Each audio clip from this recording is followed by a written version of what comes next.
Футбол буенча дөнья чемпионаты узган стадионнардагы бәйрәм кайфы бүген безнең студияга күчте дияргә мөмкин. Монда әти-әниләр һәм балалар үзләренең футболдагы осталыкларын күрсәтә. Үзенчәлекле конкурсның җиңүчеләре бүген монда игълан ителәчәк.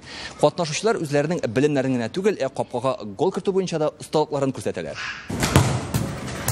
Конкурс 25 июньдә Россия шәһәрләрендә шаулап гөрләп дөнья чемпионаты ярышлары барганда башланып китте. Социаль челтәрләрдә старт алган ТНВда футболомания тиз арада бик күп тамашачыларны җәлеп итә.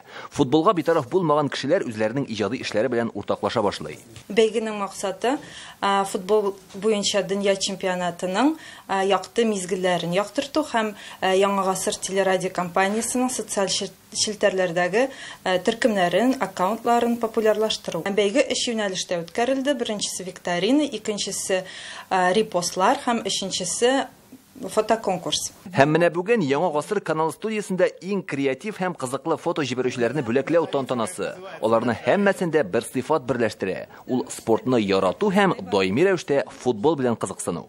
Сезнең төркемегезгә язылган идек ВКонтакте, анда бөтен яңалыклар килеп кенә тора. Минем иптәшем көне буе футбол уеннарын карый.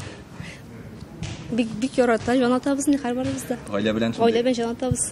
Әле безнең улыбыз да бар. Конкурс турында белдем ВКонтактан. Мин гел карап барам ТНВ группасын. Шулай кабат карап утырганда очраттым шушы конкурсны. Конкурсның хәл иткеч өлеше бүген безнең студияда үтте. Спортка мөкиббән кунакларыбызның футболдагы белемнәрен тикшереп карадык. Алар сынатмый. Как называется мяч, забитый игроком в свои ворота? Яңа гасыр каналы оештырган әлеге конкурсның җиңүчеләре ТНВ логотипы төшерелгән футболка һәм туп белән бүләкләнде. Дөнья чемпионаты төгәлләнсә дә, зур футбол бәйрәмендәге якты матур мизгелләр җанатарлар хәтерендә озак сакланачак. Яңа гасыр каналы тамашачыларын алдагы көннәрдә дә кызыклы бәйгеләр көтә.